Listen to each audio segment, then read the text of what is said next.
Aboru Aboy Aboyishishe. Hello, my friend. Welcome to the IO community. If you are watching this video, you're definitely part of the IO community. And I want to come here and say many things. I would not say two things, but I think the first thing is I haven't told people publicly, but I want to say it here to my community of IO that my name is also Shango Tayo. Shango is joy. It makes sense, right? So in October 2025, I got initiated as a Shango, Uni Shango. Interesting, right? You have questions. What does initiation means? In the Orisha section of Isese, Isese is all Yoruba spirituality.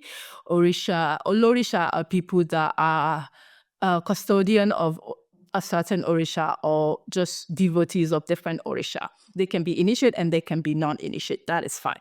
Onifa, like for example, my husband who is Babalawo is a trained priest of Ifa Oromila. So he's a Babalawo. However, if somebody get initiated into Ifa, which basically means you did Itefa, which is 3 to 4 days in Bodu, is called Enito ni Ifa. So you have your own Ifa. Or Enito Toju Ifa, you are a custodian of Ifa. And I think I wanted to say this two things first because there is a lot of misconception, right, within our community of Isese, Santeria, Lukumika, Doble, different versions of the same practice that exists in the diaspora, where people believe coming to Nigeria to do the 3 to 4 days Itefa make them a Babalawo or Iyanifa. No, you're not. Iyanifa is somebody that is either a wife of Babalawo who will then train themselves in all the Odu corpus of Ifa. Something I'm doing currently myself, as my husband is a Babalawo, so I'm in training to learn more about all the Ifa Odus. And this will come up very soon. Bear with me. And then Iyanifa is also a woman that trained to be a devotee and a priestess of Ifa. So a female Babalawo, basically. Or you can say Iyawo, but it's basically Babalawo, Iyanifa. They are the same thing, right? And I find this to be something missing in the education of our people, where you think doing your initiation makes you Iyanifa or Babalawo. No, it doesn't.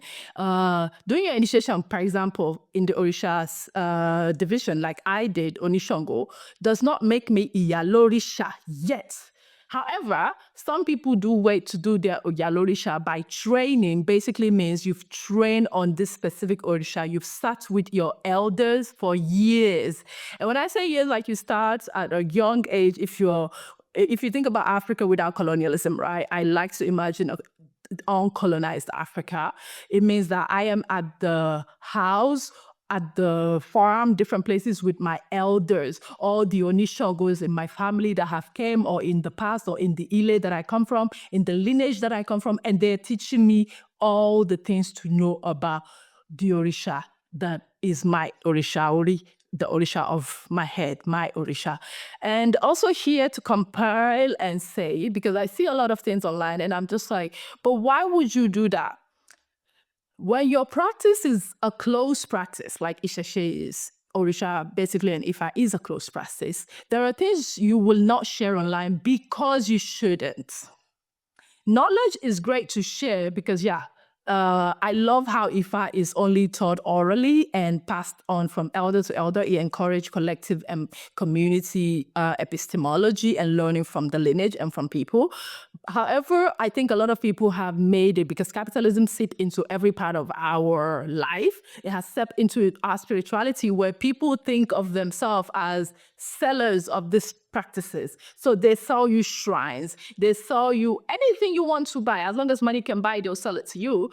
And you are not really being taught how to take care of these deities, like the Orisha. I even hate the word deity because they're Orisha, period. I'm not translating, it's Orisha. If you want to learn Isese as a person who is not of Yoruba descent, it is your job to learn Yoruba.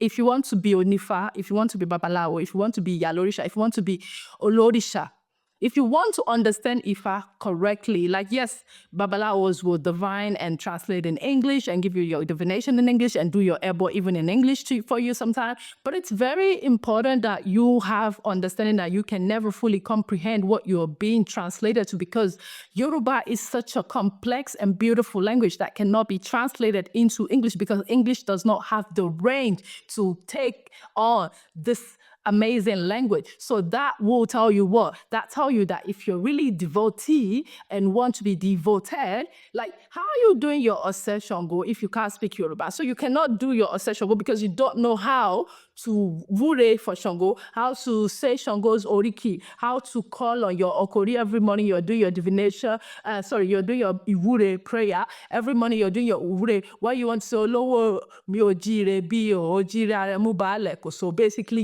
your Oriki Shango. In English, you say it, you're eulogizing, but it's not eulogizing because eulogy tends to mean that somebody has passed. Your Orisha is alive and present in your life as you are alive and present in this existence. So your Orisha. So see the demarcation and the very restrictive context of the English language is already making you translate something that doesn't really mean what it means to you in English. So it's like saying the poem that recites the traits and capacities and abilities of your Orisha. There is each Orisha have their own because they are like that. And you, like I'm Yoruba, I have my Oriki. When my grandmother was alive and she would call me and want to say something good about me or just feel good about me or want me to feel good about something, she's like, Abake mi, omolofa mojo, omolalomi, omabishujoko. Like, that's my Oriki. If you're not intimate with me and you don't know me like that and you don't speak Yoruba like that, you don't know how to do this to me. Like you don't, like my husband does this thing right. Whenever he wants to sell me something, he doesn't even call me Adiola by my name. And I have to remind him, like, my friends do not know me as my Oriki because my Oriki is reserved for my grandmother, my mother, my father, and very few people. And now my husband, that's it.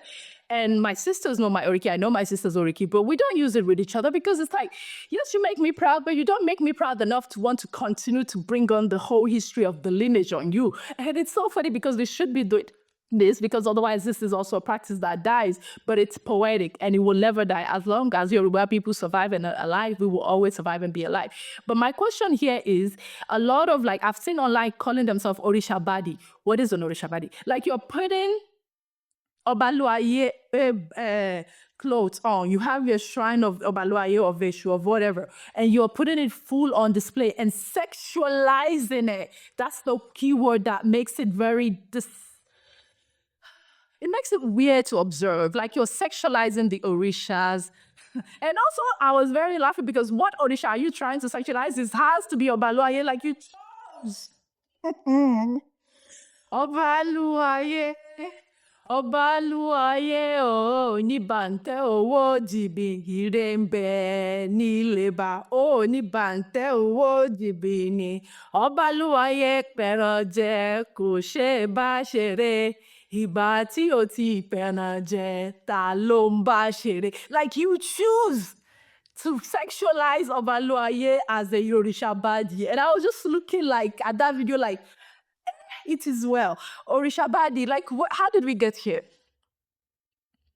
Anyway, so I just want to say that since my initiation in October 2025, I personally, Adiola, has decided to focus on my training and education on Ifa and Orisha divination modality. So if you see on my website, I do not, or even on my social media, I do not do tarot readings anymore. It does not mean I don't believe in them. I just feel like there is a different modality that is open to me, that belongs to me, that is to my ancestors, that I'm a custodian of. So I'm holding close to that. I'm still an enthusiast of tarot, an enthusiast of astrology. However, it's not something that comes from my lineage, and I don't want to mix and match. I don't believe in smoothie Orisha spirituality. I don't believe in mixing the Orisha. I have my Eri, the Logun, my cowries that I receive on my initiation. That will be my training when I'm ready and find the right elder to train me. And as I'm working currently with my elder to train in Ifa with my elder, I'm focusing on that. It doesn't mean then if you need a divination as part of the Ayo community, people that already know me and are very close to me and have been asking for services, I've just put them in contact and actually use Ifa to do divination for them, which is much more complex because the Ifa corpus is as much more complex and deeper beyond what astrology, and I wouldn't compare them. They're not comparable. They're very two different systems, but it's just like I'm trying to say, and I'm wanting to share that I do not do tarot divination as a service anymore. I use Opele. My husband does Ikinfa. I don't even do the divination. I actually put it to a Babalawo that is certified. My elders are doing this work, and I am facilitating the translation, the support, and the training. So I'm also helping people who are new to Isese to understand where their role is. To be a guest in Isese, yes, it's open to people, welcoming to people to come in, but it's a closed practice. And putting any of the sacredness of our practice and ancestral heritage as something to become commodified and sexualized. I don't fight for the Orishas, I don't fight for Ifa, I don't fight for they fight for themselves. But I'm just saying that when you're a guest, not to be a guest. Yeah, that's it.